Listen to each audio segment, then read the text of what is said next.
First class में हम लोग करंट इलेक्ट्रिसिटी स्टार्ट किए थे, तो उसमें हम लोग पढ़ चुके थे ओम्स लॉ वगैरह। और सेल्स हम जस्ट स्टार्ट किए थे और हमने पढ़ा था कि तीन केसेस की ईएमएफ क्या होती है, सेल के टर्मिनल के अक्रॉस पोटेंशियल डिफरेंस का मतलब क्या होता है, कब ई होता है, कब ई माइनस आई आर होता है, कब ई प्लस आई आर होता है, ये सब आपको आना चाहिए। ठीक है, नेक्स्ट हम देखते हैं इसी में ग्रुपिंग ऑफ सेल्स, बहुत important. Next is grouping of cells. ठीक है, तो ग्रुपिंग में सबसे पहले आपकी आती है सीरीज ग्रुपिंग और सेकंड आपकी आती है पैरेलल ग्रुपिंग। ठीक है, तो सीरीज ग्रुपिंग का मतलब क्या है, सपोज ये आपके पास एक बैटरी है जिसकी ईएमएफ E1 है, इंटरनल रेजिस्टेंस R1 है, ये है E2 और इंटरनल कितनी है आपकी R2। ठीक है, तो क्वेश्चन है कि अगर हम इसको सिंगल से रिप्लेस करें, मतलब इन दोनों को हम एक सिंगल से रिप्लेस करें जिसका ईएमएफ E इक्विवेलेंट और इंटरनल रेजिस्टेंस R इक्विवेलेंट, तो E इक्विवेलेंट कितना होगा, इसको कहते हैं ग्रुपिंग। ठीक है, तो ग्रुपिंग में क्या होगा, ध्यान दो, तो E equivalent will be sum of EMFs E1 plus E2। अरे हाँ, सम करते वक्त एक चीज का ध्यान देना, दोनों की पोलैरिटीज सेम है या नहीं, मतलब नेगेटिव पॉजिटिव नेगेटिव पॉजिटिव। ठीक है, अगर उल्टा हुआ, ये पॉजिटिव नेगेटिव और ये उल्टी होती नेगेटिव पॉजिटिव, ठीक है, मतलब ये अपोज कर रही है इसका, तो नेट ईएमएफ हो जाती E1 माइनस E2, मतलब कुछ ऐसा। ध्यान दो, अगर ये 5 वोल्ट है, ये 2 ओम इंटरनल है, ये 3 वोल्ट है और ये 3 ओम इंटरनल है, तो क्वेश्चन है कि इक्विवेलेंट ईएमएफ बताओ, मतलब इन दोनों को रिप्लेस करो एक सिंगल से, क्या दोनों सेम उसके हैं, पॉजिटिव नेगेटिव, तब रिप्लेस हो जाएगा एक सिंगल बैटरी से जिसका ईएमएफ होगा 5 प्लस 3 मतलब 8, और जिसका इक्विवेलेंट रेजिस्टेंस सीरीज में दिख रहा है सबको, that will be 5 R1 plus R2, पढ़ चुके हो, इसमें मैं बता देता हूँ R इक्विवेलेंट कितना आएगा R1 प्लस R2, ये तो वही रिजल्ट है जो हम सीरीज का पढ़े हैं। पर अगर ये उल्टा होता, उल्टा मतलब ये 5 तो ऐसी ठीक है, ये 3 ऐसा होता, पॉजिटिव नेगेटिव नेगेटिव पॉजिटिव, किस बार अपोज कर रहे हैं, तो अपोज कर रहे हैं तो क्या होगा E1 माइनस E2 हो जाएगा। ठीक, अब सवाल उठता है सर ये माइनस ये करें कि ये माइनस ये करें, ठीक है, तो क्या करना है, बड़े में से छोटे को करो। ठीक, तो 5 माइनस 3 दैट विल बी 2, और लगेगी कैसे टर्मिनल, जो बड़े वाले के हैं, सो 2 वोल्ट इंटरनल, वो माइनस नहीं होगा, आधे क्या करते हैं, ये भी माइनस ये भी माइनस, नहीं, इंटरनल तो सीरीज में वो तो ऐड ही होंगे ना, तो ये पूरा सोल्व होके आएगा, ये 2 वोल्ट की बैटरी 5 ओम इंटरनल। ठीक, अच्छा अगर उल्टा लगा होता, ये 5 वोल्ट ऐसा और 3 वोल्ट ऐसा, नेगेटिव पॉजिटिव क्या सपोर्ट कर रहे हैं, तो फाइनल दोनों ऐड हो जाते, और कैसे लगते हैं ऐसे, नेगेटिव पॉजिटिव 8 वोल्ट लगता, इंटरनल अभी भी 5। पर अगर ये ऐसा होता, 5 तो ऐसे ही लगता, 3 ऐसा होता इस बार, अब क्या होता, अभी भी इसी बड़े में से छोटा, तो 5 माइनस 3 2, और लगेगा कैसा, जैसा बड़े वाले का है 2 वोल्ट। बहुत काम आता है न्यूमेरिकल सोल्व करने में, समझ में आ गया सबको। So basically in series equivalent EMF is sum of EMF of individual cells. ठीक है, और वो सम हो जाएंगे अगर पोलैरिटी सेम है, दोनों एक दूसरे को सपोर्ट कर रही हैं, पर अगर दोनों एक दूसरे को अपोज कर रही है तो आपको माइनस करना पड़ेगा, मतलब E1 माइनस E2। और बैटरी इक्विवेलेंट कैसी लगेगी, पोलैरिटीज कैसी लगेंगी उसकी, उसकी पोलैरिटी वैसी ही होगी जैसी आपकी बड़ी बैटरी होगी, बड़ी वाली ईएमएफ जैसी होगी। ठीक है, और आर इक्विवेलेंट क्योंकि सीरीज में, that will B R1 plus R2। ठीक है, पैरेलल में मतलब ये ऐसा, ये E1, ये आपका R1, ये E2 और ये आपका R2। ठीक, और ये मान लो कैपिटल R। ठीक, तो इसको एकदम सिंप्लीफाई करना है मुझे सर्किट को, कैसे करेंगे कैसे करेंगे, इन दोनों को हटा के एक सिंगल लगाओ जिसका ईएमएफ होगा E इक्विवेलेंट और जिसका इंटरनल होगा R इक्विवेलेंट, और उसके साथ ये जो कैपिटल R एक्सटर्नल लिख रहा है ये किस में आ जाएगा, ऑब्वियसली सीरीज में, क्योंकि इन दोनों को सोल्व होके ये आ गया, तो ये जो कैपिटल R बचेगा ये किस में होगा, उसके साथ सीरीज में। तो क्वेश्चन है एकदम फाइनल रेजिस्टेंस बताओ और इक्विवेलेंट ईएमएफ बताओ कितनी होगी। चलो, तो इसमें रिजल्ट याद रखना, पैरेलल में equivalent EMF is given as E1 by R1 plus E2 by R2 upon 1 by R1 plus 1 by R2। दिख रहा है सबको। अच्छा हाँ, इसमें भी उल्टा हो सकता है। मान लो ये नेगेटिव पॉजिटिव, ये एकदम सेम दिख रहा है सबको, पर ये अगर ये उल्टा होता तो बीच में साइन क्या आ जाता, माइनस। ठीक है, कर लोगे सोल्व? चलो, अरे आया। अच्छा, आर इक्वलेंट क्या अभी पैरेलल में है, तो इक्वलेंट इंटरनल रेजिस्टेंस कितना होगा, वो इसी फॉर्मूले से 1/r equivalent will be 1/r1 plus 1/r2। अब फाइनल, एकदम फाइनल रेजिस्टेंस कितना होगा, आर इक्वलेंट निकाल चुके, वो और कैपिटल आर किस में हो जाएंगे, आपके सीरीज में। उनका सीरीज कॉम्बिनेशन सोल्व करो, आंसर आ जाएगा। कर लोगे सोल्व?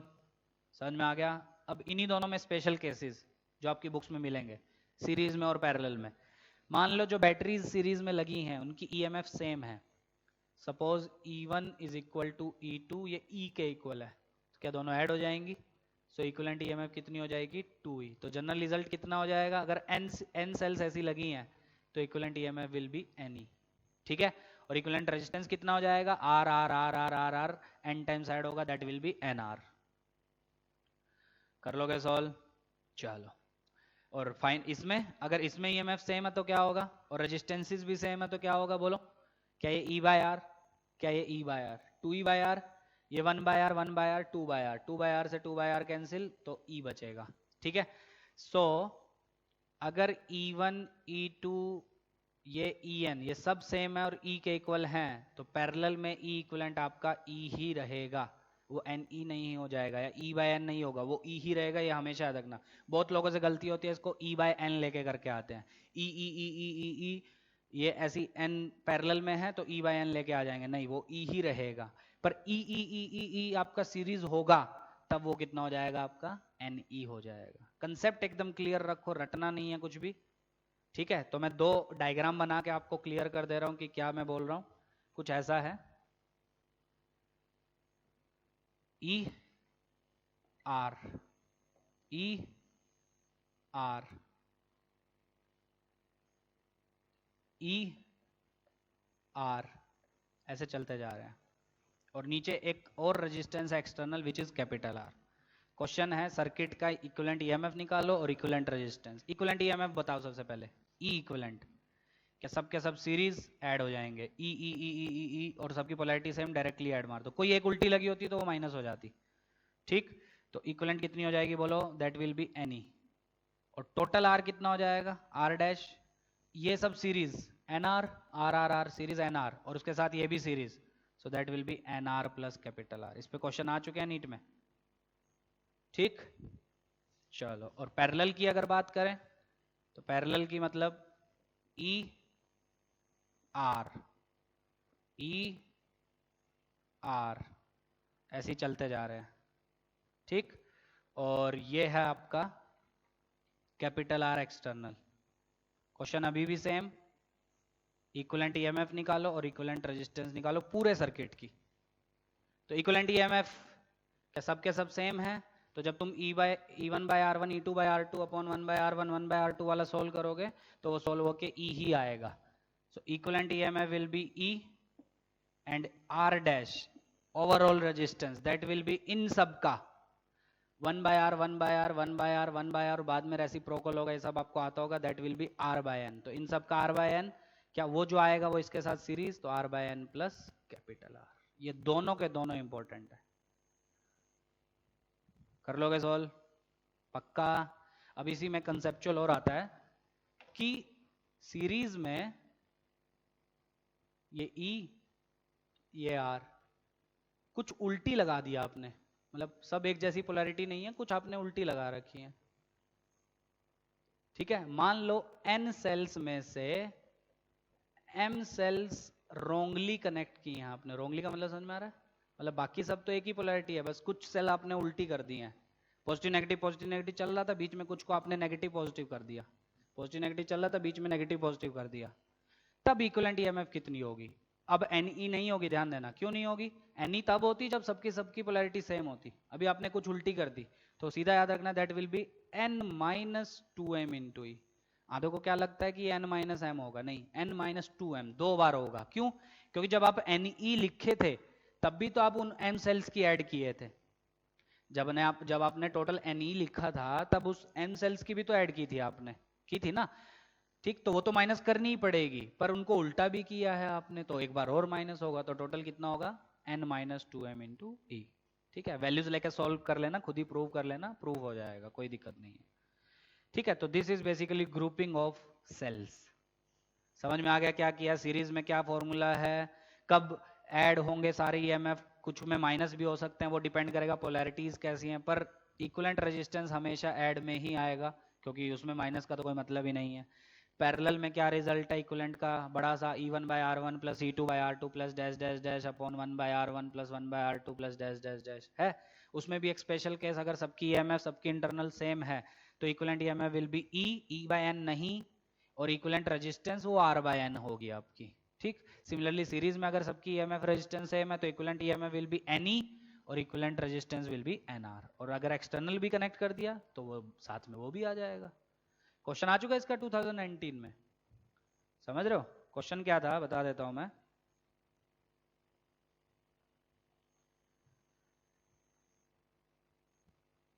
हाँ, क्वेश्चन है, मैं बना देता हूँ, सिर्फ पढ़ दूंगा मैं क्या लिखा उसने। कैपिटल आर 19 में आया है, capital R capital R capital R, ये n टाइम्स आपके वो लगे हुए हैं रजिस्टर, और इनको सीरीज में लगाया गया है एक बैटरी जिसकी एमएफ E और जिसकी इंटरनल कैपिटल R। ठीक, तब बैटरी ने करंट दिया है I, ये क्वेश्चन में दिया है। ठीक, अब क्या किया आपने, अब इन्हीं कैपिटल R रेजिस्टेंसेस को, कितने थे टोटल, n रेजिस्टेंसेस थे। ठीक, ये टोटल n है आपके, उधर भी n है। अब इन सबको आपने सीरीज में लगाया एक बैटरी जिसकी एमएफ E और जिसकी इंटरनल R वो सेम है, पर इस बार पैरेलल में है ये और उसमें सीरीज में थे। अब कितना करंट दे रही है, 10I। क्वेश्चन है इस n की वैल्यू निकालो, मतलब कितनी सेल्स, कितने रजिस्टर्स हैं ये। ठीक है, कर लोगे, कैसे करेंगे बोलो। हाँ, तो सबसे पहले पहले में क्या I will be equivalent EMF by equivalent resistance, equivalent EMF एक ही है तो E, equivalent resistance R R R R R R series NR, और उसके साथ ये R सीरीज, तो NR प्लस R, दोनों R सेम दिए हुए हैं। दूसरे में इक्विवेलेंट करंट वो 10I दिया हुआ है current, that will be equivalent EMF E, वो तो E ही रहेगी, divided by resistance R R R R R parallel, that will be R by N।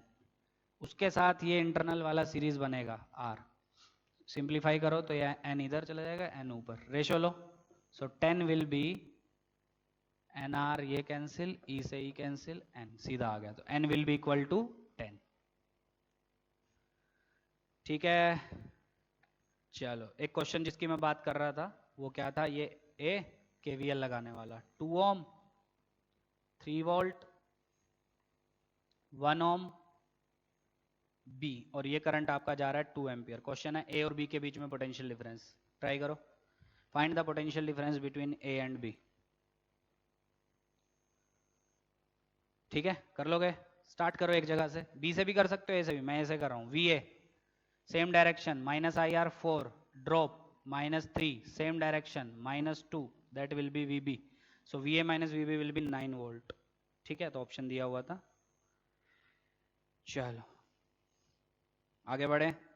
अच्छा, एक टाइप के क्वेश्चन में और प्रॉब्लम आती है सबको, रेजिस्टेंस वाले में, उसमें स्ट्रेच कर दो अगर उसको, है ना, तो नई रेजिस्टेंस बताओ कितनी होगी। जैसे क्वेश्चन है, एक वायर की रेजिस्टेंस है capital R, original wire L length की वायर, उसको तुमने स्ट्रेच करके n टाइम्स लेंथ कर दी, L से उसकी लेंथ आपने NL कर दी स्ट्रेच करके n टाइम्स। क्वेश्चन है रेजिस्टेंस कितनी हो जाएगी, ऑप्शन है n square R, NR, R by N, R by N square. ये टाइप भी बहुत इंपॉर्टेंट है, जिसको नहीं आती है वो सीख लो, पर मुझे लगता है लगभग ये सबको आती होगी।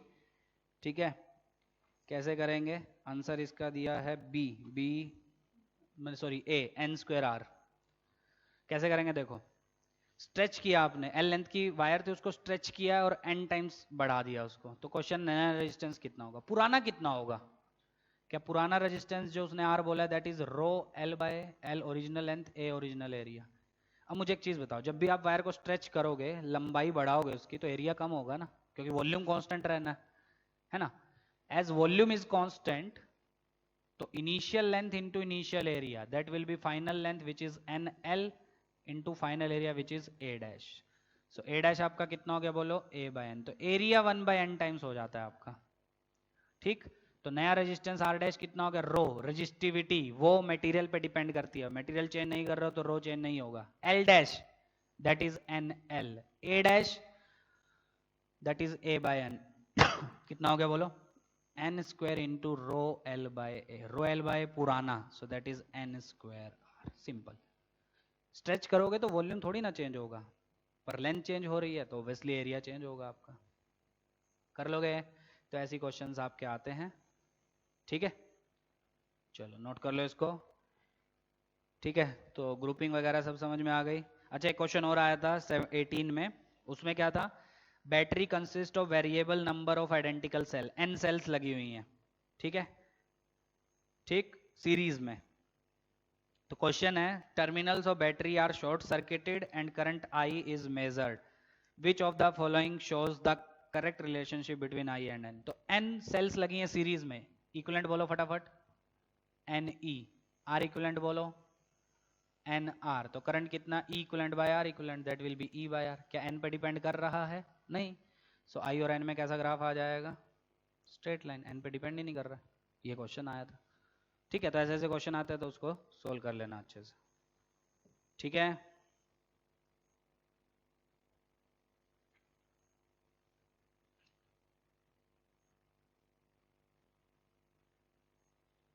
चलो आगे बढ़े।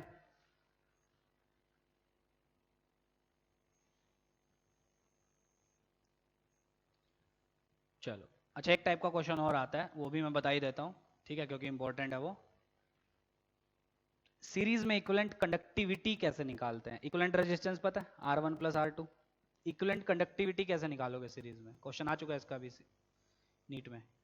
सपोज ये आपकी दो मेटल वायर से क्वेश्चन में दिया हुआ है, ठीक है, लेंथ वगैरह आइडेंटिकल डायमेंशन है, मतलब इसकी भी लेंथ है, इसकी भी लेंथ है, एरिया इसका भी है, इसका भी है, ठीक। क्वेश्चन है, मेटल वायर है सेम, उसकी मेटल की नहीं बनी, अलग अलग की बनी है। इसकी कंडक्टिविटी है सिग्मा ए, इसकी कंडक्टिविटी है सिग्मा 2, सिग्मा 1 सिग्मा 2। तो क्वेश्चन है इक्विवेलेंट कंडक्टिविटी बताओ, ठीक है। ऑप्शन सिग्मा 1 सिग्मा 2 की टर्म। तो इक्विवेलेंट का मतलब है इन दोनों को आप एक सिंगल से रिप्लेस करोगे, बराबर, जिसकी लेंथ कितनी होगी बोलो, 2L। एरिया वो तो ए ही रहेगा, एरिया चेंज थोड़ी ना होगा, एरिया ऑफ क्रॉस सेक्शन तो ए ही रहेगा ना। अब इसका सिग्मा निकालना है। मुझे एक चीज पता है, सीरीज में equivalent resistance is R1 plus R2, और रेजिस्टेंस क्या होता है, rho L A, rho L A, rho L A, बराबर। रो इक्विवेलेंट मतलब इक्विवेलेंट रेजिस्टिविटी, वो आ गई तो कंडक्टिविटी उल्टा हो जाएगा। अच्छा उल्टा ही कर लेते हैं, चलो रो को डाल देते हैं 1 बाय सिग्मा, पढ़ चुके हो, कंडक्टिविटी इज रेसिप्रोकल और resistivity. So 1 by sigma equivalent, L equivalent that is 2L, A equivalent वो ए ही रहेगा, रो 1 इसकी resistivity that is 1 by sigma 1, क्योंकि मुझे सिग्मा में निकालना है, L1 L area A1, similarly 1 by sigma 2 L by A, L by L by L by cancel, 1 by sigma equivalent बोलो कितना आ गया, सिग्मा 2 प्लस सिग्मा 1 अपॉन 2 नीचे, तो 2 सिग्मा 1 सिग्मा 2, तो उल्टा कर दो। So sigma equivalent is 2 sigma 1 sigma 2 upon sigma 1 plus sigma 2। यही ऑप्शन भी था, नीट 15 में आ चुका है। तो अगर मैं नहीं भी कराऊं तो ये सब आना चाहिए, कंसेप्ट क्लियर होने चाहिए कि करना क्या है, सिंपल सा फंडा है, ठीक है, कर लोगे। चलो नेक्स्ट आगे बढ़ते हैं।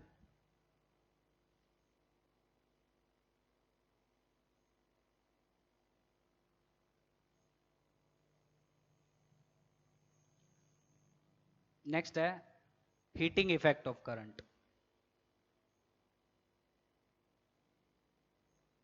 ठीक है, इसके भी क्वेश्चन आते हैं, हीटिंग इफेक्ट ऑफ करंट। और इसी के बाद हम जस्ट पढ़ेंगे बल्ब प्रॉब्लम्स, बल्ब की जो प्रॉब्लम्स है, कौन ज़्यादा ब्राइट ग्लो करेगा, कौन कम, कौन फ्यूज होगा, वो सब।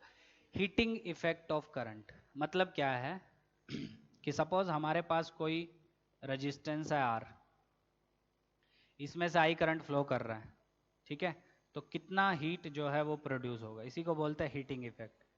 तो heat produced will be I square R into T. I is current flowing through the resistor, R is resistance, T is time. तो T टाइम में करंट अगर मांग रहा है, so in time T heat flowing will be, H से denote करेंगे, so heat flowing will be I square RT, where I is current flowing through the resistor. और ये तभी लगाना है when I is constant. बहुत इंपॉर्टेंट फॉर्मूला है, ठीक है, वेरी इंपॉर्टेंट, क्योंकि इसके भी क्वेश्चन बहुत पूछे जाते हैं, ठीक। पर अगर आई वेरिएबल है, मान लो टाइम के साथ, मान लो करंट है आपका 2t, टाइम के साथ वेरी कर रहा है या कुछ भी हो सकता है, तब बताओ कितना होगा। तब heat produce will be integration I square R D T. I की वैल्यू टी की टर्म में डालो, जहां जिस टाइम से जिस टाइम तक मांगा लिमिट डालो, कैपिटल आर तो एक कांस्टेंट है रेजिस्टेंस, वो बाहर खींचो, आई की वैल्यू टी की टर्म में डालो, इंटीग्रेट मारो, लिमिट डालो, हीट आ जाएगा आपका। So heat produced in a resistor in time t is given as I square R into T, where I is current flowing through the resistor, R is resistance, T is time, ठीक है। if I is constant, अगर ये जो current flow कर रहा है constant है, मान लो 2 एम्पियर थ्रू आउट फ्लो कर रहा है पूरे टाइम में, ठीक है, तब अगर हीट मांगे, तब हीट आपका कितना होगा I स्क्वायर आर टी। पर अगर आपका R कांस्टेंट नहीं है, वेरिएबल है, टाइम के साथ वेरी कर रहा है, तब आपका हीट कितना होगा, that will be I square R into D T का इंटीग्रेशन, और आई को आप टी की टर्म में डाल दो, जो पूछा होगा वो आपका आंसर आ जाएगा, ठीक है। समझ में आ गया सबको? तो अच्छे से इसको नोट कर लो, क्योंकि ये बहुत बार पूछा जाता है, हीट बताओ कितना होगा, ठीक है। चलो, जैसे इसी पे क्वेश्चन अगर देखें, ठीक है, एक बार क्वेश्चन आ चुका है जेई मेंस में, नीट में, दोनों में आया था। चार्ज फ्लोइंग दिया हुआ है 80 माइनस बी टी स्क्वायर, ठीक है। क्वेश्चन था टोटल हीट प्रोड्यूस्ड बताओ कितनी होगी, ठीक है। ऑप्शन थे ए बी की टर्म में, ठीक है। चार्ज फ्लोइंग दिया हुआ है आपको एक रजिस्टर से, टाइम के साथ वेरी कर रहा है, तो टोटल हीट प्रोड्यूस आपको देख के ही पता चल रहा होगा कि मैं इससे आई निकाल लेता हूं, क्योंकि आई क्या होता है आपका D Q by D T, ये पता है कि नहीं पता है? पता होना चाहिए, I is D Q by D T, ये सब आता होगा। करो differentiate, A minus two B T. क्या आई टाइम के साथ वेरी कर रहा है? बिल्कुल। अगर आई टाइम के साथ वेरी कर रहा है तो heat produce will be integration I square, so A minus two B T का square, integration I square R D T, ठीक है। ऑप्शन बी ए बी और आर के टर्म में थे, A cube B by R, A cube R by 6b, A cube R by 3b, ये सब करें आगे सॉल्व। अब सवाल उठता है, सर हमको टोटल हीट निकालनी है, तो इंटीग्रेशन की लिमिट तो पता ही नहीं है हमको, तो लिमिट एक तो पता ही है, t जीरो से स्टार्ट हुआ, कब तक इंटीग्रेट करना है, मतलब ये हीट कब तक निकालनी है। क्वेश्चन में पूछा है सिर्फ टोटल हीट बताओ कितनी होगी। क्या हीट सिर्फ तभी तक प्रोड्यूस होगी जब तक रजिस्टर से करंट जाता जाएगा? जब रजिस्टर से करंट ही नहीं जा रहा है तो हीट क्यों प्रोड्यूस होगी?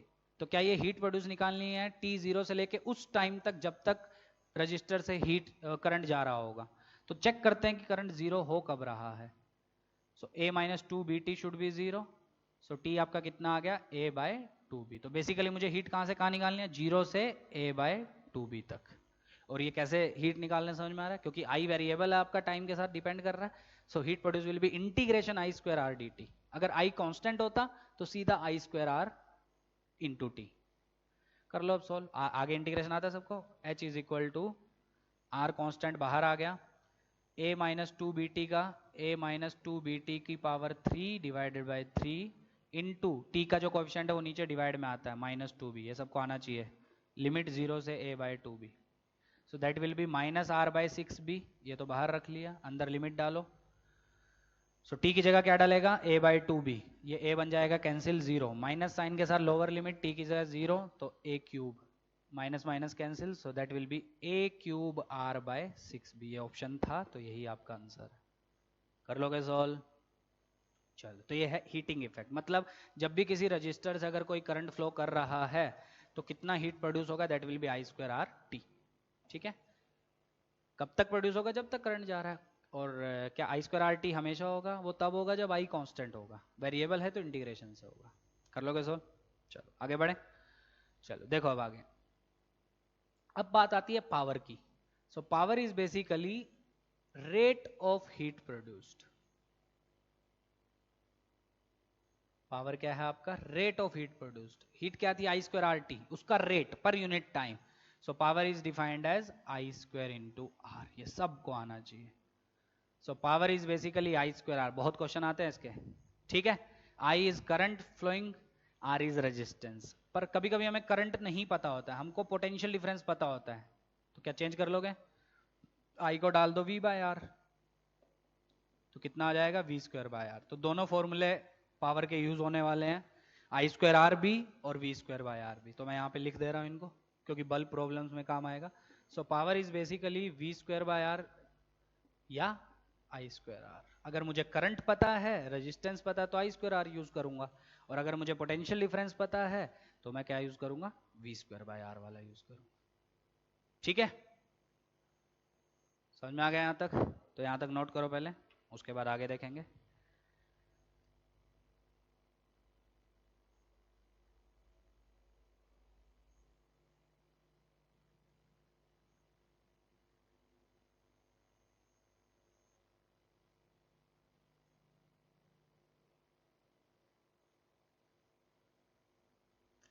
ठीक है, चलो अब देखो,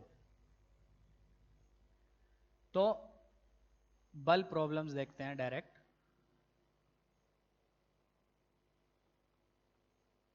तो इसमें दो तरह के क्वेश्चन आते हैं, सीरीज और पैरेलल। ठीक है, सीरीज में कंपेयर करना, पैरेलल में। सबसे पहली चीज तो बल्ब की आपको रेटिंग दी होगी सबसे पहले। मान लो मैं लेता हूं 25 वैट 100 वोल्ट, और सेकंड की लेता हूं 50 वैट 100 वोल्ट। ठीक है, अच्छा, तो क्या आप बल्ब के रेजिस्टेंसेस निकाल लेंगे? कैसे निकालेंगे? पहले बल्ब का रेजिस्टेंस बोलो। पावर इज इक्वल टू, ये पावर दी हुई है, रेटिंग, पोटेंशियल डिफरेंस दिया। अच्छा, एक चीज ध्यान दो, अगर बल्ब के लिए पावर इस 25 से ज्यादा हो जाए, क्योंकि रेटिंग कितनी है इसकी? 25। अगर B1 बल्ब 1 के लिए पावर 25 से ज्यादा हो जाए, तो वह बल्ब आपका क्या हो जाएगा? फ्यूज हो जाएगा। सही है, तो बल्ब को फ्यूज होने से बचाने के लिए जो पावर बल्ब कंज्यूम कर रहा है वो उसकी रेटिंग से ज़्यादा नहीं होनी चाहिए। और बल्ब कितनी पावर कंज्यूम कर रहा है ये आप आसानी से सर्किट सोल्व करके निकाल सकते हैं। ठीक है, वो आई स्क्वायर आर से भी निकल सकता है आपका, वो वी स्क्वायर बाय आर से भी निकल सकता है आपका। ठीक है, अभी मैं एग्जांपल कराऊंगा तो उससे समझ में आ जाएगा। ठीक है, तो कंसेप्ट क्या है बेसिकली, ध्यान से सुनना। क्वेश्चन दो तरीके के आते हैं, बल्ब कौन सा पहले फ्यूज होगा वो, और दूसरा कौन सा बल्ब ज्यादा ब्राइट ग्लो करेगा, ये दो क्वेश्चन आते हैं आपके। तो कैसे करने हैं आप ध्यान से सुनो। सबसे पहला क्वेश्चन जो है वो है कि बल्ब फ्यूज कौन सा होगा। तो सबसे पहले वो बल्ब फ्यूज होगा जो अपनी रेटिंग से ज्यादा पावर कंज्यूम कर रहा है। जैसे इस केस में बल्ब 1 25 वैट रेटिंग है उसकी, 2 की 50 वैट रेटिंग है। तो अगर बल्ब 1 25 वैट से ज्यादा पावर कंज्यूम कर रहा है तो वो फ्यूज हो जाएगा। ठीक है, मार्केट में जो आते हैं वो हल्का फुल्का ज्यादा आपका कंज्यूम कर सकते हैं, पर हमको न्यूमेरिकल सॉल्विंग में जो रेटिंग दी है सिर्फ वही लेके सोल्व करनी है। बल्ब 2 कब फ्यूज होगा? जब वो पावर कंज्यूम करेगा 50 वैट से ज्यादा। अब वो पावर कंज्यूम कैसे निकालोगे वो आप सर्किट सोल्व करके निकाल सकते हैं। ठीक है, तो ये हो गया फ्यूज का कंसेप्ट। ब्राइटनेस का कंसेप्ट क्या है? ब्राइटनेस का कंसेप्ट क्या है? बल्ब्स आपने लगा दिए, सीरीज है पैरेलल कैसे भी। अब देखो कि पावर किस में ज्यादा है। सबसे पहली चीज तो रेटिंग जो है उनकी, जो रेटिंग लगी हुई है उससे ज्यादा पावर नहीं हो सकती। जो डेजिग्नेटेड पावर है जो पहले से दी गई है उससे ज्यादा पावर नहीं हो सकती। दूसरी चीज, सर्किट में जैसे आपने बल्ब्स को लगाया तो आप बल्ब्स की पावर चेक करो। फॉर्मूले आपके पास है आई स्क्वायर आर या वी स्क्वायर बाय आर, जिससे आपको निकालना है जो अवेलेबल है उससे निकाल लो। अब मान लो बल्ब 1 की पावर आई 20 वैट और बल्ब 2 की पावर आई 18 वैट, तो जिसने ज्यादा पावर कंज्यूम की वो ज्यादा ब्राइट ग्लो करेगा। ठीक, तो दो अलग अलग फंडे हैं। फ्यूज वाला पूछे तो देखो कि कौन सा बल्ब डेजिग्नेटेड पावर से ज्यादा पावर कंज्यूम कर रहा है तो वो फ्यूज हो जाएगा। दूसरा कंसेप्ट है कौन ज्यादा ब्राइट ग्लो करेगा, तो उसमें दोनों की पावर निकालो। ये आधे बोलेंगे सर इसकी तो 25-50 पहले से ही है ना, ये तो आपकी पहले से रेटिंग है उसकी। सर्किट में लगाने के बाद कितनी कंज्यूम कर रहा है वो आपको निकालना है। तो सर्किट में लगाने के बाद जो ज्यादा कंज्यूम करेगा वो ज्यादा ब्राइट ग्लो करेगा। सिंपल फंडा एकदम। ठीक है, न्यूमेरिकली देखते हैं इसी सेम क्वेश्चन को। देखो, तो ये आपका एक बल्ब है, बल्ब ए रेटिंग वो दी हुई है सामने,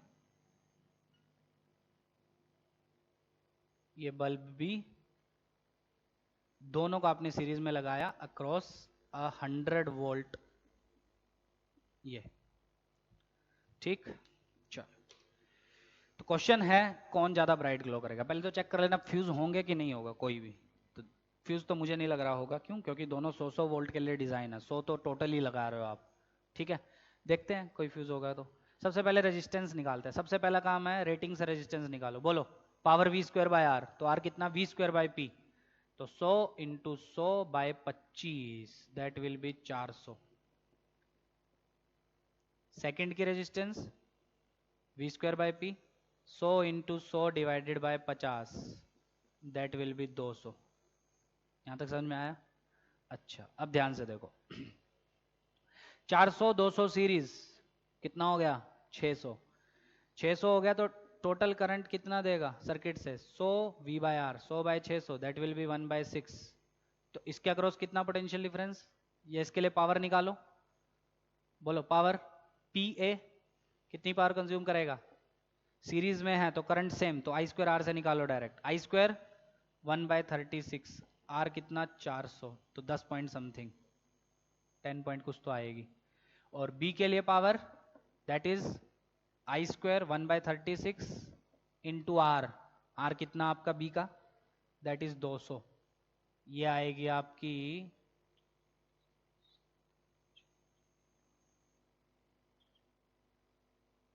5 पॉइंट समथिंग, ठीक। तो कौन ज्यादा पावर कंज्यूम कर रहा है? ऑब्वियसली ए। तो कौन ज्यादा ग्लो करेगा? ये ब्राइटर ग्लो करेगा, सिंपल। ए यही फंडा है, बार बार यही करना है आपको। सो फ्यूज होगा क्या कोई? नहीं। ए कितने के लिए डिजाइन है? 25 वैट, और कितनी कंज्यूम कर रहा है? सिर्फ 10, तो बिल्कुल। और बी कितने के लिए डिजाइन है? 50 वैट, कंज्यूम कितना कर रहा है? 5 पॉइंट समथिंग, तो कोई भी फ्यूज नहीं करेगा। तो no one will get fused, और second answer A will glow brighter as it is consuming more power than B.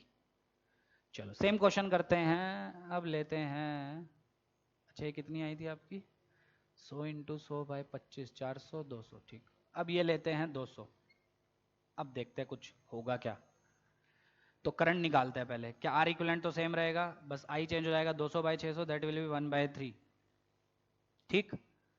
तो 1/3 का स्क्वायर 1/9, ठीक, इनटू पावर क्या होता है? आई स्क्वायर आर, तो 1/9 इंटू आर 40, तो दैट विल बी 44.44, ठीक। पी की कितनी आएगी? 1/9 इंटू 200, दैट विल बी 22.22, ठीक। अब देखो ए की पावर कितनी थी? डेजिग्नेटेड पावर रेटिंग क्या थी? 25, कंज्यूम कितना कर रहा है? 44। बी की कितनी थी? 50, कर कितना रहा है? 22, कौन हो जाएगा? ए, ठीक है। और शॉर्टकट क्या है? ये तो एग्जैक्ट हमने निकाला, ठीक है। शॉर्टकट क्या है? शॉर्टकट है जब भी आप सीरीज में पावर कंपेयर करें तो हमेशा कंपेयर करो इस फॉर्मूले से, आई स्क्वायर आर से, ठीक है। तो क्या होगा? आई तो सेम होगा सीरीज में, तो आर जिसका ज्यादा उसके लिए पावर ज्यादा। क्या एक आर ज्यादा था?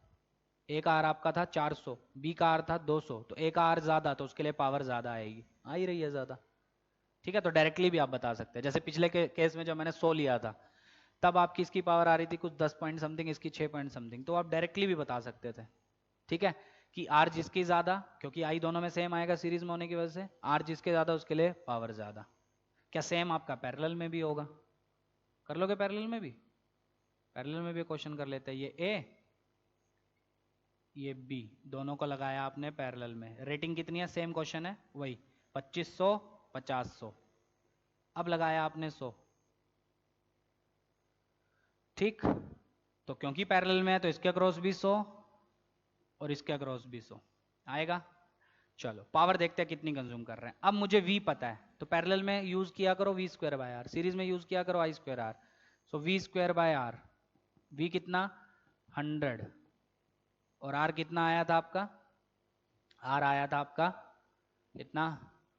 25, तो एक घूम के वही आ जाएगा, नहीं सॉरी 400, तो घूम के आ जाएगा 25, और वैसे भी ऑब्वियस सी बात है ना, 100 ही आप दे रहे हैं तो इसके अक्रॉस 100 ही आएगा ना। सो 100 क्या थी इसकी डेजिग्नेटेड जो पोटेंशियल डिफरेंस है जो पहले से रेटिंग में था, तो रेटिंग जितनी पोटेंशियल डिफरेंस लगा रहे हो तो ऑब्वियसली पावर वही आ जाएगी ना। तो पावर इसकी आ जाएगी 50, इसकी आएगी 25, तो कौन ज्यादा ग्लो करेगा? ऑब्वियसली ये वाला। अच्छा चेंज करते हैं थोड़ा, ये लेते हैं 200, तब देखते हैं क्या होगा। ये 200, ये 200, ये भी 200। अब इसके लिए पावर कितनी हो जाएगी? 200 का square divided by R. R उसका ए का कितना था? 400। कुछ होगा क्या? दोनों फ्यूज हो जाएंगे आपके। ठीक है, इसकी पावर भी रेटिंग से ज्यादा और इसकी भी रेटिंग से ज्यादा। तो तीसरा टाइप और कर लेते हैं, 50 ले लेते हैं अब। तो ये 50, ये 50, ये 50। अब पूछ रहा है कि कोई फ्यूज होगा कि नहीं होगा।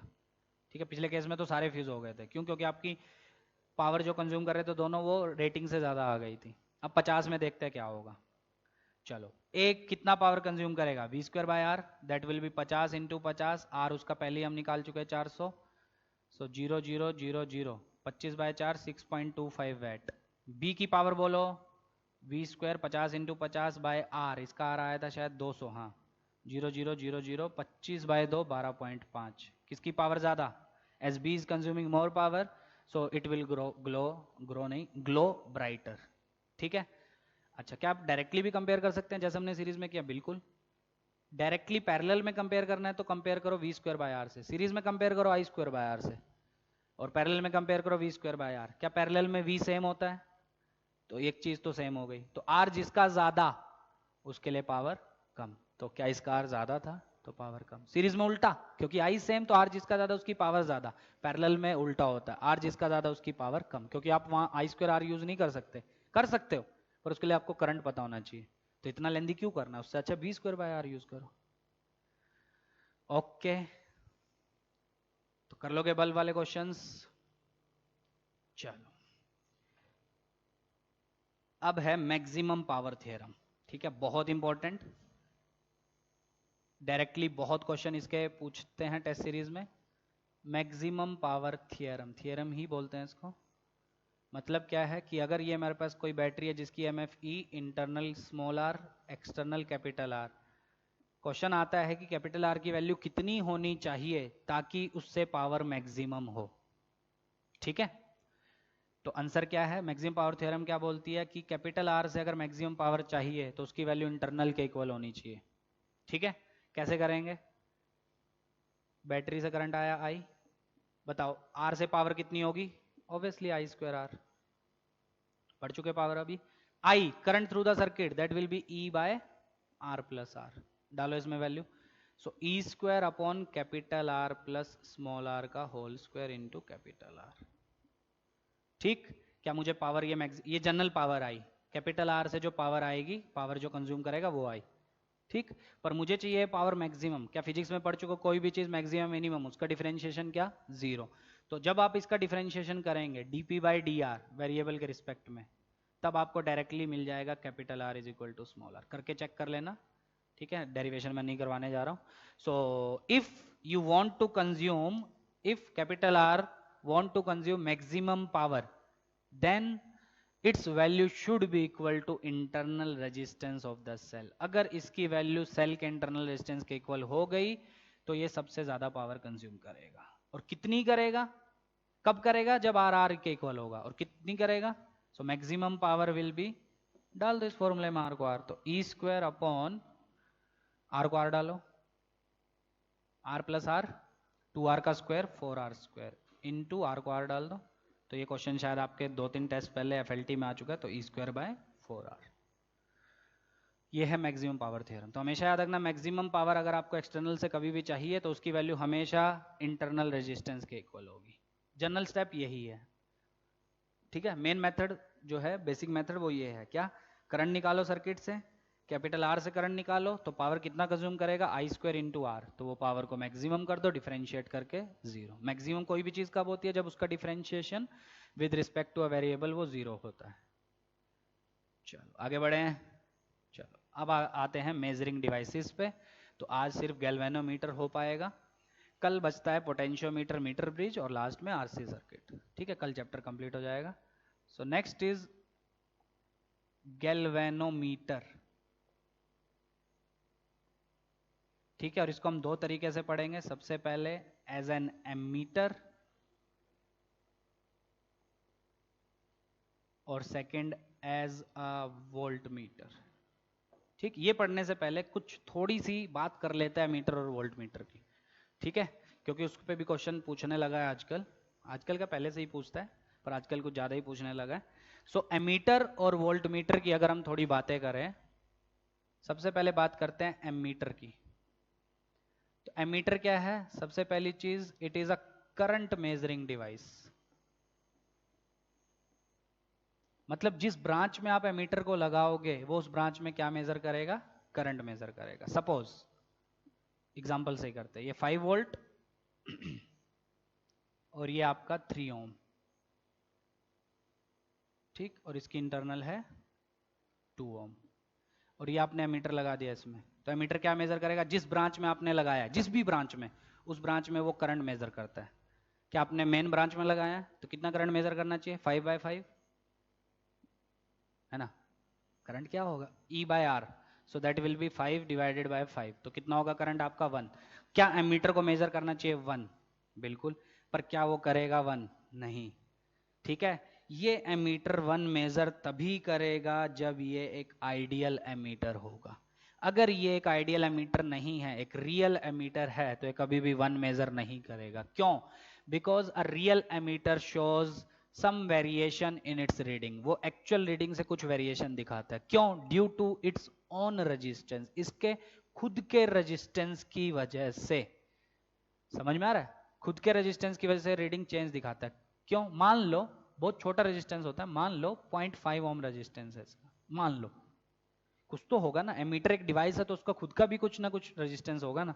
तो मान लो ये जो एमीटर तुमने यूज किया करंट मेजर करने के लिए, इसका खुद का रेजिस्टेंस है 0.5। तो अब बताओ करंट कितना हो जाएगा सर्किट में? क्या? V by R 5.5। अब जो भी आएगा वो 10/11। तो एक्चुअल आना चाहिए था 1, पर एमीटर लगाने की वजह से, उसके खुद के रेजिस्टेंस की वजह से करंट हो गया 10/11। तो ये रीडिंग कितनी दिखाएगा? 10/11। पर दिखाना कितना चाहिए? 1। तो क्या थोड़ा सा वेरिएशन शो किया इसने? भले ही कम किया पर किया ना, 0.99 दिखा रहा है। तो क्या थोड़ा सा वेरिएशन इसने किया शो? अब अगर इसने थोड़ा सा वेरिएशन शो किया, एग्जैक्ट नहीं किया, ठीक, तो एग्जैक्ट कब करता? सोच के देखो, एग्जैक्ट कब करेगा? जब इसका खुद का रेजिस्टेंस क्या हो जाए? 0। सोचो, इसका खुद का कोई रेजिस्टेंस ही नहीं है। अगर इसका खुद का कोई रेजिस्टेंस नहीं है तो कितना करंट आएगा? V divided by R. तो इसका तो रेजिस्टेंस ही नहीं है ना। तब एग्जैक्ट रीडिंग दिखाएगा। उस एमीटर को हम बोलते हैं आइडियल एमीटर। ठीक है, तो सबसे पहले एमीटर की जब हम चर्चा कर रहे हैं तो उसमें याद रखना, एक आइडियल एमीटर, ठीक है, मतलब it shows exact reading, perfect reading. ठीक है, ये क्वेश्चन आ चुका है डायरेक्ट। तो एक आइडियल एमीटर का जो रेजिस्टेंस होता है दैट इज इक्वल टू 0। ठीक, क्योंकि उसका रेजिस्टेंस 0 होगा तभी क्या होगा? तभी उसके अक्रॉस कोई पोटेंशियल डिफरेंस नहीं होगा, तो वो एग्जैक्ट रीडिंग मेजर करेगा जो होनी चाहिए थी। ठीक है, पर एक्चुअल में कोई भी चीज आइडियल नहीं होती, कुछ ना कुछ खुद का रेजिस्टेंस होता है तो कुछ ना कुछ एरर दिखाता ही है। ठीक है, तो कभी क्वेश्चन आ जाए कि बताओ एरर कितना दिखाएगा, शायद ये भी क्वेश्चन आपके टेस्ट सीरीज में आ चुका है। तो एरर कितना दिखाएगा वो कैसे करोगे? रियल जो दिखाएगा वो करो, कितना आएगा? उसके लिए क्या होगा? इसका रेजिस्टेंस लो, आर इक्वलेंट निकालो, V से डिवाइड करो, I आ जाएगा। और अगर इसका रेजिस्टेंस ना होता तब कितना दिखाता, तब करो, डिफरेंस ले लो, एरर आ जाएगा। कर लोगे? सो हमेशा याद रखना, for an ideal ammeter to measure exact reading its resistance should be equal to 0। समझ में आ गया सबको? चलो, ये है चर्चा एमीटर की। तो जिस भी ब्रांच में लगा होगा उसमें क्या मेजर कर देगा? करंट। 99% न्यूमेरिकल्स में आपको क्या देगा? वो आइडियल एमीटर ही देगा। अगर नहीं बोला है तो आप खुद से आइडियल एमीटर लेके सोल्व कर लेना। ठीक है, अदरवाइज आपकी रीडिंग अफेक्ट होगी। ठीक, अब बात करते हैं वोल्ट मीटर की। सो वोल्ट मीटर बेसिकली क्या करता है? It is a device use to measure potential difference. ये एक डिवाइस है जो क्या मेजर करने के काम आता है? आपका पोटेंशियल डिफरेंस मेजर करने के काम आता है। ठीक है, तो जिस भी ब्रांच में आप इसको लगाओगे, जैसे ये 3 ओम, ये 2 ओम, और ये आपने लगाया वोल्ट मीटर, तो जिस भी ब्रांच के पैरेलल में लगाओगे तो वो उस ब्रांच के अक्रॉस, उन पॉइंट्स के अक्रॉस, मान लो AB के अक्रॉस आपने लगाया तो AB के अक्रॉस पोटेंशियल डिफरेंस मेजर करेगा, और ये मान लो आपका 5 वोल्ट है, ठीक। तो V आपने जहां लगाया वो उसके पैरेलल ब्रांच में क्या मेजर करता है, पोटेंशियल डिफरेंस। अब इसमें आइडियल की बात कैसे की जाती है, अब ध्यान से समझना। तो आइडियल का इसमें मतलब क्या है, आइडियल का मतलब क्या, आप ध्यान से सुनो। सबसे पहले तो वोल्टमीटर दिखाएगा क्या, इस 2 ओम के अक्रॉस पोटेंशियल डिफरेंस कितना होना चाहिए आपके अकॉर्डिंग। सबसे पहले आई निकालो, that will be 5 by R equivalent 5, that is 1। So V कितना होना चाहिए इसके across, so VAB that should be equal to IR 1 into 2 volt. मतलब इसको दिखाना चाहिए कितना, 2 वोल्ट। पर क्या वो दिखाएगा, नहीं। क्यों नहीं दिखाएगा, आप ध्यान से सुनना। क्यों नहीं दिखाएगा, क्यों क्यों, देखो, क्योंकि इसका खुद का भी रेजिस्टेंस होगा, समझ रहे हो। तो जब इसका खुद का रेजिस्टेंस होगा, मान लो इसका खुद का रेजिस्टेंस है कितना, माने 0.5 ओम, ऐसी मान लिया। तो जब इसका खुद का कुछ रेजिस्टेंस आएगा, क्या दोनों पैरेलल में, तो उसका कुछ इक्विवेलेंट होगा, ठीक। उसके साथ ये सीरीज में, तो उनका कुछ इक्विवेलेंट होगा। फाइनली I आएगा। अब I इसमें से जाएगा और वो यहां जाके डिवाइड होगा, डिवाइड में भी इसमें से भी कुछ जाएगा, समझ रहे हो। तो जब इसमें से कुछ जाएगा तो क्या होगा, जब इसमें से कुछ जाएगा तो इसमें से जो करंट जाएगा वो आपका चेंज हो जाएगा, समझ रहे हो। तो मतलब ये जो पोटेंशियल डिफरेंस ये मेजर करेगा, वो अलग मेजर करेगा जो एक्चुअल होना चाहिए था, ठीक है। So because voltmeter is having some resistance, so the reading shown by the voltmeter is different from the actual reading. मतलब एक्चुअल वैल्यू जो होनी चाहिए थी उससे डिफरेंट आपकी रीडिंग आएगी, ठीक है। अच्छा, तो अगर मुझे एग्जैक्ट रीडिंग मेजर करनी है, मतलब अगर मुझे आइडियल वोल्टमीटर चाहिए, जैसे एमीटर में हमने बात की थी, तो आइडियल वोल्टमीटर की खासियत क्या हो सकती है, सोचो कि जितना करंट बैटरी ने दिया वो उतना ही इसमें से जाए, ये कोई करंट ड्रॉ ना करे। So ideal voltmeter is that voltmeter which does not draw any current from the circuit, ठीक है। मतलब लगभग जीरो करंट वो करे, ड्रॉ करे। और अगर ये जीरो करंट ड्रॉ कर रहा है और दोनों पैरेलल में है, तो इसकी रेजिस्टेंस बहुत ज्यादा होनी चाहिए, तभी तो करंट बहुत कम आएगा। क्योंकि पैरेलल में याद करो, पैरेलल में रेजिस्टेंस जितना कम आई उतना ज्यादा, और रेजिस्टेंस जितना ज्यादा आई उतना कम। मैं इससे आई मिनिमम चाहता हूँ, जीरो चाहता हूँ, तो इसका रेजिस्टेंस क्या होना चाहिए, इनफाइनाइट। तो एक आइडियल वोल्टमीटर का रेजिस्टेंस इनफाइनाइट होता है, ठीक है। और एक आइडियल एमीटर का वो जीरो होता है, हमेशा याद रखना। सो एक ideal voltmeter is having infinite resistance. तो जब भी आपको न्यूमेरिकल आए तो आइडियल वोल्टमीटर का इनफाइनाइट रेजिस्टेंस लेके आपको सोल्व करना है, ठीक है। चलो, तो आज का last topic which is galvanometer, ठीक है। तो बेसिकली गैल्वेनोमीटर क्या है, हम जनरली क्या करते हैं, एमीटर और वोल्टमीटर को डायरेक्टली यूज नहीं किया जाता। क्यों, क्योंकि वो कुछ रीडिंग में डिफरेंस दिखाते हैं due to having their own resistances, ठीक है। तो हम क्या करते हैं, galvanometer which is also a device, उसको हम एज एन एमीटर और एज अ वोल्टमीटर यूज करते हैं, ठीक है। डायरेक्टली एमीटर वोल्टमीटर को सर्किट में ना लगा के हम गैल्वेनोमीटर को एमीटर बना के या वोल्टमीटर बना के हम यूज करते हैं सर्किट में। तो बेसिकली उसके लिए पहले आपको पता होना चाहिए गैल्वेनोमीटर क्या होता है, ठीक है। सो गैल्वेनोमीटर कैसा होता है, ये आपका G ऐसा डिनोट कर दिया, ठीक है। दो चीजें इसमें होती हैं, सबसे पहली इसकी रेजिस्टेंस, ठीक है, which we will denote by RG, resistance of galvanometer. बहुत बुक में इसको कैपिटल G भी लिखा है, चलो कैपिटल G से कर देते हैं। और सेकंड टर्म जो आपको आनी चाहिए, that is called full scale deflection current. बहुत इंपॉर्टेंट, सारे न्यूमेरिकल्स में ये यूज होगा, विच इज डिनोटेड बाय IG। किससे डिनोट करते हैं इसको, IG। सो गैल्वेनोमीटर में आपको दो चीजें आनी चाहिए न्यूमेरिकल सॉल्विंग के लिए। First one is resistance of the galvanometer which is denoted by capital G, and second one is full scale deflection current which is denoted bye IG, ठीक है। IG का मतलब क्या, ध्यान से सुनना। यहाँ पे आपका एक पॉइंटर होता है, आप लोगों ने एक्सपेरिमेंट भी किया होगा। तो गैल्वेनोमीटर में क्या होता है, एक ऐसा गोल गोल रहता है, ठीक है। तो जैसे ही आप IG करंट इसमें से भेजोगे तो गैल्वेनोमीटर एक एंड से जीरो से लेके दूसरे एंड तक चला जाता है आपका, मतलब फुल स्केल डिफ्लेक्शन शो करता है, ठीक है।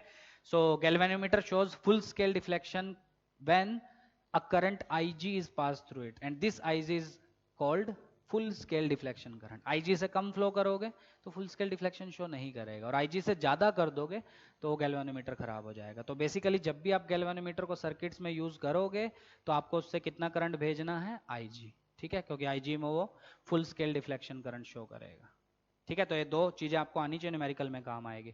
First one is resistance of galvanometer which is denoted by capital G, and second one is full scale deflection current which is denoted by I G. ठीक है। अच्छा, कभी कभी एक चीज ध्यान देना, ये भी क्वेश्चन आ चुका है, बहुत बच्चे पूछ भी चुके हैं मुझसे डाउट, ये कभी कभी क्या बोलता है कि 50 डिवीजन पर मिली एम्पियर ये आपका वो शो कर रहा है। ठीक है, और टोटल डिवीजन आपको दी होंगी। ठीक है, मान लो टोटल डिवीजन आपको दिए हैं 200 डिवीजन, क्या इसके हेल्प से आप आईजी निकाल सकते हो? तो 1 मिली एम्पियर के कॉरस्पॉन्डिंग कितना डिफ्लेक्शन शो कर रहा है? 50। ठीक, तो 200 डिवीजन कितने में शो करेगा? 4 मिली एम्पियर में, है ना? तो आईजी आपका कितना हो जाएगा? 4 मिली एम्पियर। ठीक है, वो वोल्टेज सेंसिटिविटी, करंट सेंसिटिविटी, ठीक है, वो मैं कल बता भी दूंगा वैसे नेक्स्ट लेक्चर में। ठीक, चलो ये समझ में आ गया, ये दोनों समझ में आ गए पैरामीटर्स। तो एक रेजिस्टेंस और दूसरा आपका फुल स्केल डिफ्लेक्शन करंट। ठीक, अब इसमें दो पढ़ते हैं हम। सबसे पहला रेजिस्टेंस एज एन एमीटर, और आपको एक चीज ध्यान में रखनी है आपने, क्या अगर मैं एमीटर से रीडिंग अच्छी लेना चाहता हूं तो उसका रेजिस्टेंस जितना कम होगा उतना आपका अच्छा होगा, है ना? क्योंकि एमीटर, आइडियल एमीटर का रेजिस्टेंस 0 होता है आपका अगर परफेक्ट रीडिंग चाहिए। अच्छा, तो एक गैल्वेनोमीटर को एज एन रेजिस्टेंस नहीं सॉरी गैल्वेनोमीटर को एज एन एमीटर कैसे यूज किया जाता है? डायरेक्टली क्यों नहीं यूज करते, समझ में आ गया? क्योंकि वो रीडिंग में थोड़ा फ्लक्चुएशन शो करते हैं। तो कैसे यूज किया जाता है समझो। ये हमारे पास एक गैल्वेनोमीटर, हम साथ में एक शंट लगाते हैं। शंट मतलब एक रास्ता हमने दे दिया। ठीक है, तो S is basically shunt resistance. तो कभी भी क्वेश्चन में बोले शंट यूज किया मतलब पैरेलल में यूज किया गया, तो शंट का मतलब ही है पैरेलल में। तो शंट रेजिस्टेंस की वैल्यू मैं कितनी ले रहा हूं? Capital S. गैल्वेनोमीटर की कितनी है? G। मैं क्या चाहता हूं, ये दोनों कॉम्बिनेशन मिलके, क्योंकि मैं यूज किया हूं गैल्वेनोमीटर एज एन एमीटर, तो मैं क्या चाहता हूं, ये दोनों मिलके किसका काम करें? एक एमीटर का।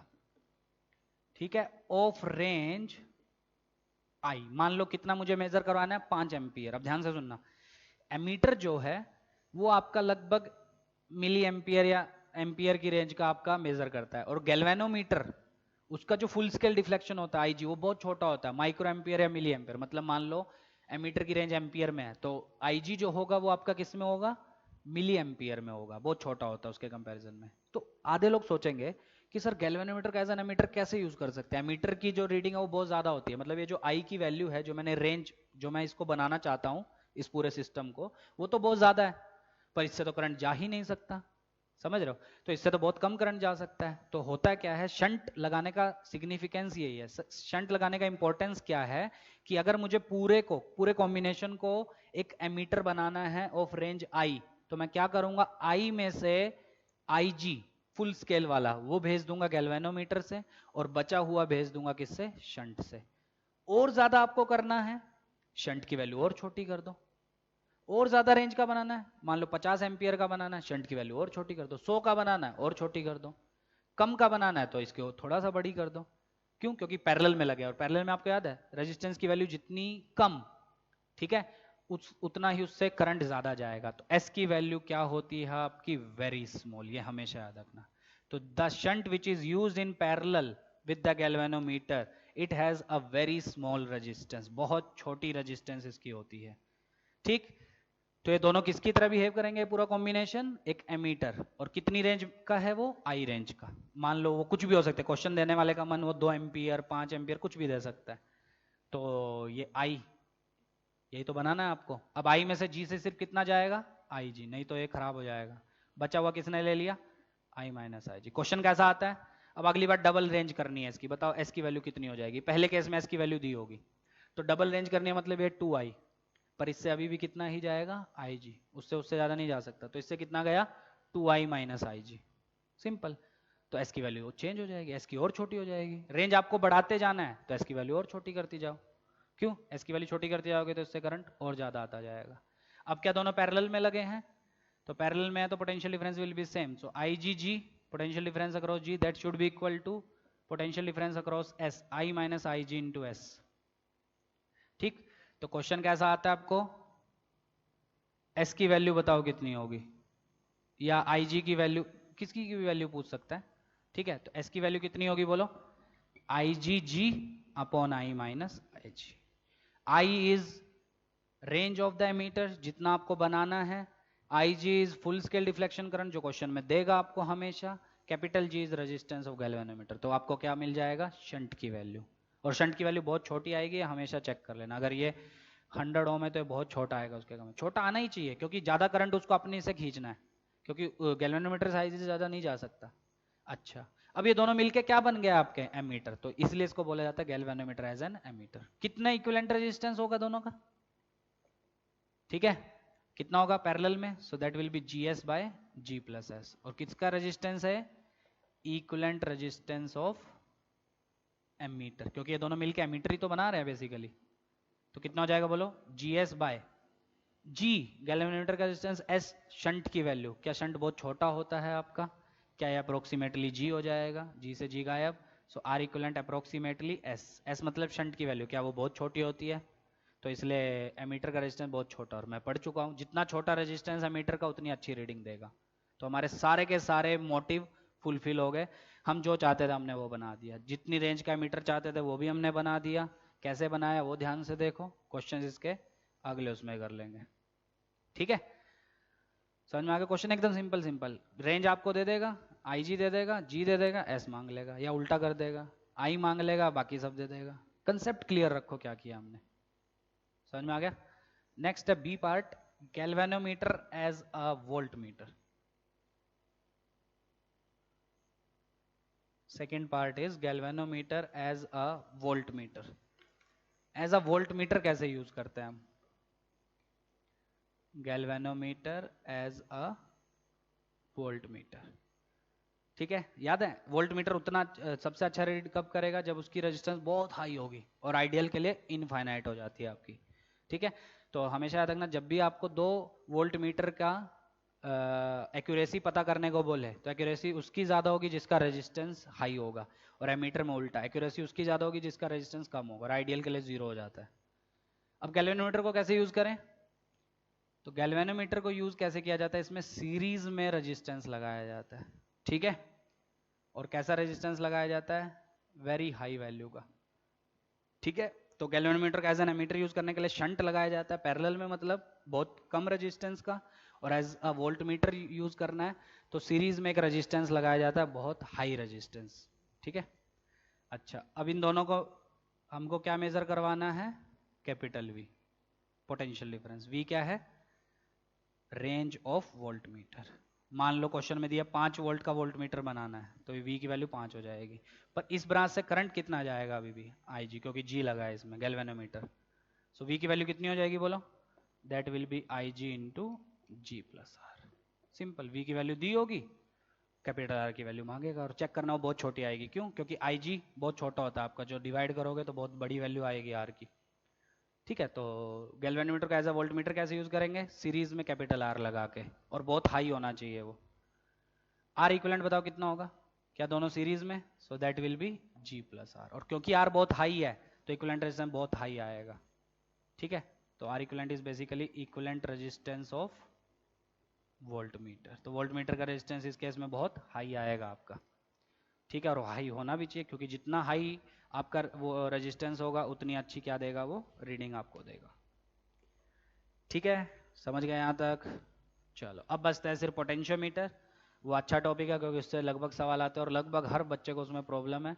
मीटर ब्रिज वो भी इंपॉर्टेंट है, और लास्ट में बचेगा आपका आरसी सर्किट, ठीक है। नेक्स्ट लेक्चर में हो जाएगा, ठीक है। फिर स्टार्ट करेंगे हम लोग वेव ऑप्टिक्स, ठीक। चलो, तो एक क्वेश्चन कर लेते हैं इसका भी, गैल्वेनोमीटर का। तो क्वेश्चन क्या है, हम्म,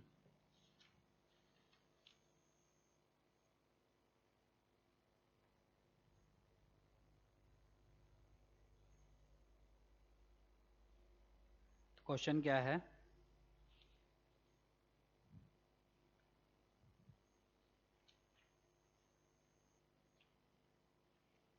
हम्म,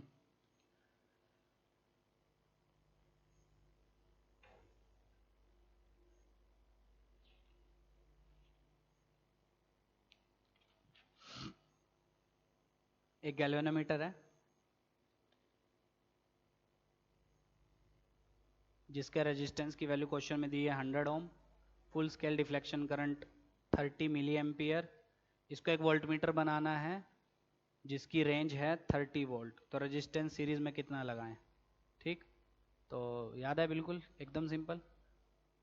तो 30 वोल्ट मेजर कराना है तो V विल बी, इससे तो IG ही जाएगा, so V will be IG into G plus R, potential difference current into resistance. V कितना 30, IG कितना 30 मिली 10 की पावर -3, G 100 प्लस R, 30 से कैंसिल, सो ये नीचे आएगा तो that will be 1000 is equal to 100 plus R, R will be 900। तो ऐसे बच्चों वाले क्वेश्चन आते हैं, और भी बहुत सारे हैं, शीट मिलेगी उसको सोल्व कर लेना, ठीक है।